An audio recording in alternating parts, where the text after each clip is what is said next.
Good morning, folks. Welcome to Drew Taylor. I'm the Daily Drew. You're going to be seeing me do this, and I'm going to throw in little snippets here and there.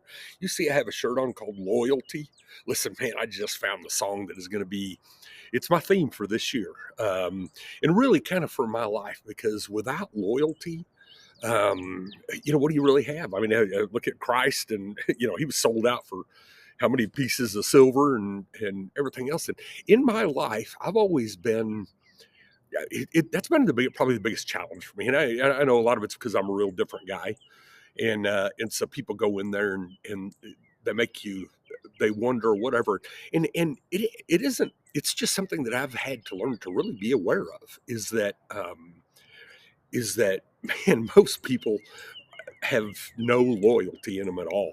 And I'll never forget when I was a kid and I had built a fort, and we lived out in the middle of nowhere, and we lived on the banks of the San Antonio River. And so anytime there'd be high water, it would bring down all these, all this debris and all this stuff. So, man, when I was about 12 years old, I decided I was going to run away from home.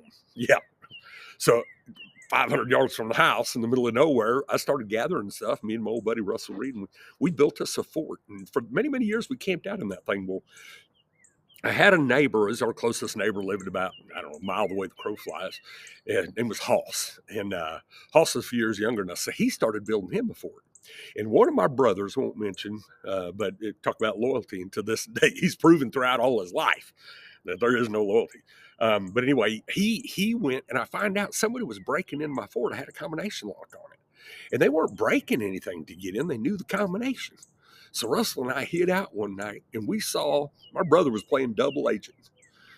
No loyalty. He was selling out to Hoss, and he was selling out to us, so that he figured he was aligned. And think about it. I mean, that's the way the world works. Okay, from governments and countries and everything else. But at the end of the day, man, people's loyalty has a number on it, a price on it. And I want you to really think about that when you, as an individual, how do you want to be known? And one of the probably the biggest issue that I've ever had, and I'm learning how to deal with it more, but that is, folks, I put myself out there. I talk about it all the time. My exposure is freaking huge, and I do that intentionally. And when I say my exposure is huge, I'm talking about I do this show. I get in the middle of things when they need to be got in. I'll stop and render aid. I'll help people. I'll dive in. I mean, I can't even tell you the number of times that I've come upon a situation. Most people stand by and watch what happens or wonder what the hell happens, but very few people get in there and try to fix things. And it's a mindset for me.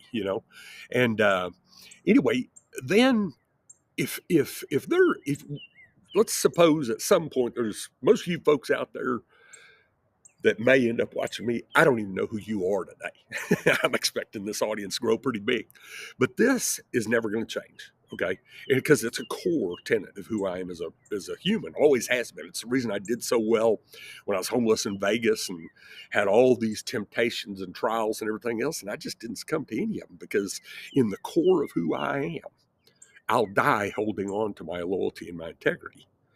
And very, very few people can say that. And I've gotten to where I flush people faster than I ever have. Now, let me tell you something, and this is a pledge, okay?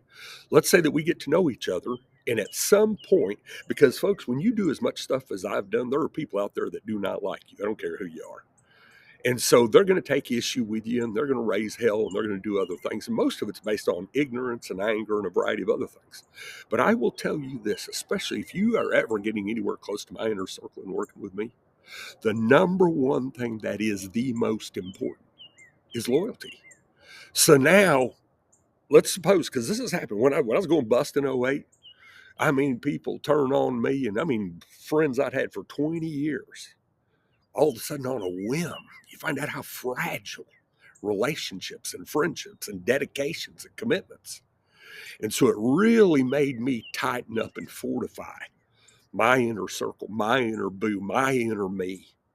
Because the biggest problem that I have, I've got a Sherry, my wife, will tell people, she goes, Drew, tells me, she goes, Drew, you are one of the toughest nails SOBs I've ever met in my life.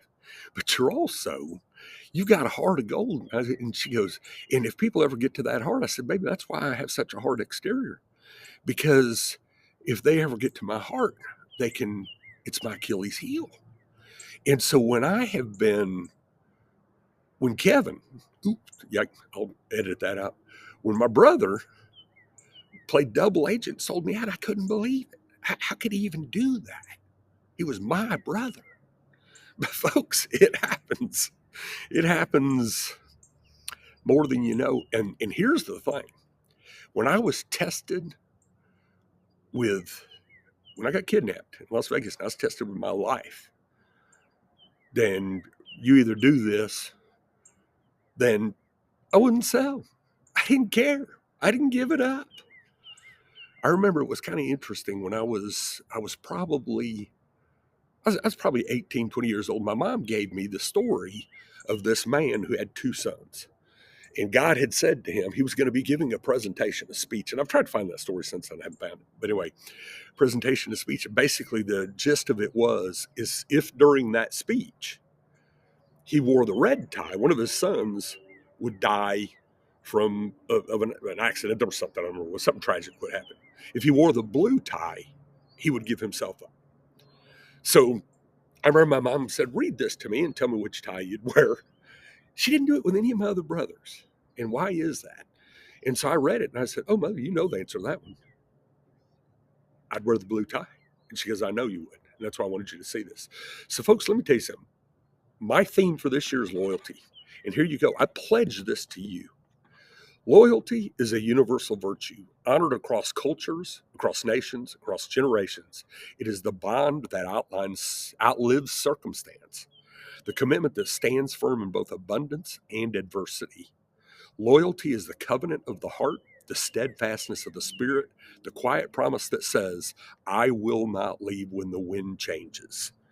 It is faithfulness in motion to God, to purpose, to family, to partners, and to calling. Loyalty means truth when no one is watching, courage when the path becomes uncertain, character when compromise would be easier. It does not abandon in hardship, does not retreat when storms rise, does not bend to convenience or personal gain. 100%. Loyalty protects trust, honors truth, and loyalty preserves legacy. It is spiritual in essence, relational in expression, global in impact. Where loyalty lives, families are anchored, friendships endure, leaders are proven, and the things we build are built to last. Today, I choose loyalty in word, in action, in spirit, and in heart. To choose I walk beside, to the mission I serve, to the God who calls me to the stand faithful. For loyalty is not a trait, it is my way of life. God bless you. Thank you.